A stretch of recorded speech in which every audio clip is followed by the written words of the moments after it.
Jó napot kívánok, én Tulcsán Torda vagyok, és az Oracle csapatot fogom most bemutatni önöknek, de előtte kérnék egy dolgot, mégpedig azt, hogy képzeljék el, hogy 30 év múlva hogyan fognak kinézni az autók, vagy mi lesz bennük. Lehet, hogy Spotify lesz a rádió helyett, illetve mindegyiken elő lesz teletéve a Waze.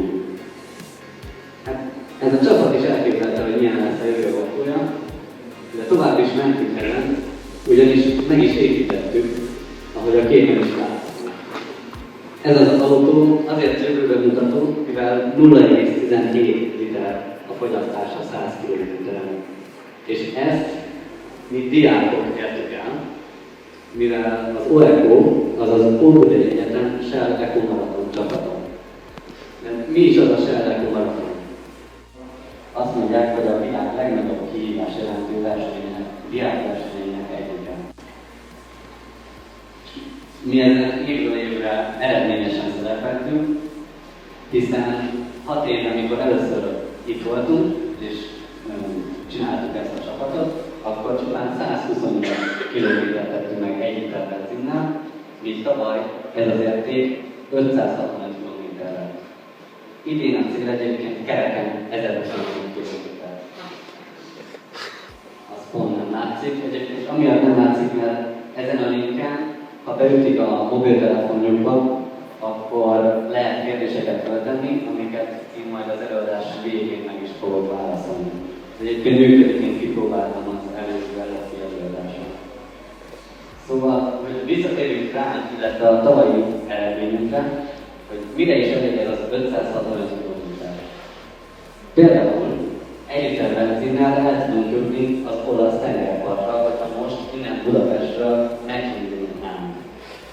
Vagy, ha kijelzumolunk a térképen, akkor láthatjuk, hogy a Földet meg tudnánk kerülni mindössze 71 liter benzinnel. Ez a 40 000 kilométer, ezt egy kicsit valóságos szituációba ültessük át. Elmondhatjuk, hogy egy kis vállalkozás, aminek 7 cégautója van, akkor ez a 7 autó körülbelül 40 000 kilométert tesz meg egy év alatt. Tehát, hogyha ez a cég korábban 1 millió forintot költött benzinre, az akkor most 29 000 forintot kellene költenie, hogyha a mi autónkat használnánk. Szerintem megdöbbentő ez az eredmény, és hogyan is értük el? Természetesen rengeteg munkával, tehát sokszor hétköznap este, illetve hétvégéken is ezen dolgozunk, de mi is az az ezen.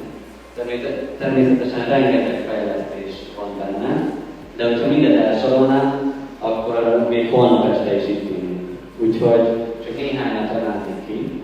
Például a karosszériát, ami 3 rétegből épült fel.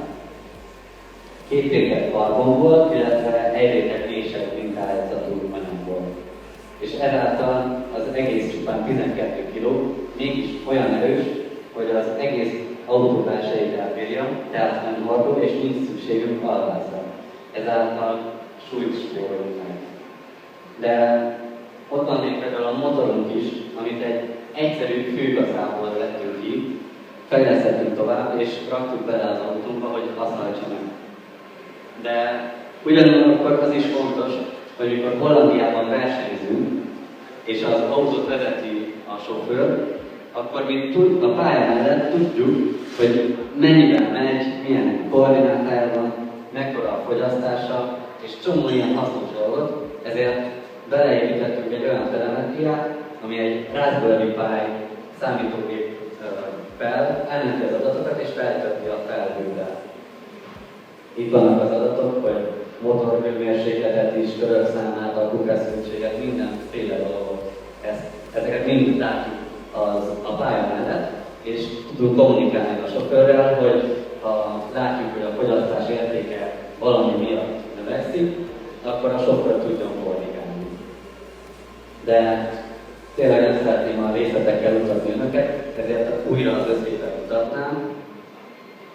És én büszke vagyok arra, hogy ennek a csapatnak a tagja lehetek, és hogy ezt az autót megépítettem. De hogy ne csak most néhány tippet adok önöknek, amivel akár a felére csökkenthető a saját autójuk fogyasztása. Ilyen például, hogy úgy kell nyomni a gázpedált, mint hogyha egy tojás lenne alatta. Mivel egy-egy pultásnál akár 3-szorosára is növekszik az adott pillanatban a fogyasztás. Így, hogyha ilyenekre kerülünk, akkor rengeteges spórolhatnak, nem csak benzin, ugyebár, hanem pénzt is. A második, hogy az utazási sebességet ennek ellenére ugyebár hamar el kell érni. Mivel minél kevesebbet van az autó alacsony fokozatban, és minél hamarabb eléri az ötös például, annál kevesebbet fog fogyasztani, hiszen ötösben kevesebbet fogyaszt, mint egyesben az autó. És ha már elérjük az utazási sebességet, akkor fontos, hogy ne csak az előttünk lévő autóra figyeljünk például, hanem akár 10 autóval előre is. Mivel hogyha előre látóan gondolkodunk, és látjuk, hogy piros van, akkor egyből el tudjuk venni a gázról a lábunkat, és ezzel is megspórolunk üzemanyagot. És hogyha már elvettük a lábunkat, akkor én rutinból régen mindig beraktam üresbe, hogy az nem fogyat. Most ez nem igaz, üresben akár 2 litert is fogyaszthat az autó, míg hogyha sebességre hagyom, akkor semmit nem fogyat. Ezek mellett persze a guminyomásra is figyelni kell. Ez is egy olyan dolog, ami 1000 helyen olvastak, biztos legyenek egyedül ópersze. Aztán mégis, akár 1 liter spórolhatunk ezen is, hiszen itt a súrlódási felületek csökkentéséről van szó. Visszatérve rá a Boeco csapatra, fásan állíthatom, hogy mi a jövőt építjük. Egyrésztről az autóipar jövőjét, hiszen egy járművet fejlesztünk, másrésztről pedig az oktatás jövőjét, hiszen mi már az egyetemi éveink alatt a gyakorlatban ültetjük az elhelyettődásunkat, és ezáltal rengeteg tapasztalatot szerzünk, például megtudjuk, hogyan kell produktívan, kreatívan, csapatban dolgozni. És ezáltal a saját jövőjét is építjük, mivel akinek ilyen tapasztalata és ilyen referenciája van, az nem csak diplomát kap, hanem elmondhatja magáról, hogy igenis ő épített egy autót, vagy nem ő, de részt vett a fejlesztésben, már tudja, hogy kell csinálni, és egy ilyen ember sokkal szívesebben alkalmaznak a cégek is. Miért gondoljátok, hogy az jövő autója nem kényelmes önjáró eszközbe, hanem egy kapcsolat? Tovább megvett a jövő autója verzinyás lesz? Ez körülbelül 3 kérdés egyben. Az önjáróságot az nem zárja ki, hogy keveset fogyasztunk, és hogy miért úgy néz ki, mint egy kapszula. Azért néz ki úgy, mint egy kapszula, mivel mi prototípus kategóriában versenyzünk. A Sherlock Marathonnak van egy másik ága is, ahol városi autókat fejlesztenek, csomagtartókat, rendes kényelmes ülésen. A harmadik pedig, hogy a jövő autója miért lesz bennemes. Tudni, a főolaj képzetünk volt ugyebár, és én azt gondolom, hogy amíg az elektromos autó, ami eszméletlen jó dolog, de nem fejlődik ki annyira, hogy az összes autó olyan legyen, addig igenis fontos, hogy a meglévő főolaj képzettel ügyeljön, illetve kevesebbet fogyasztanak a autót. Azért ezek a példák nem életszerűek.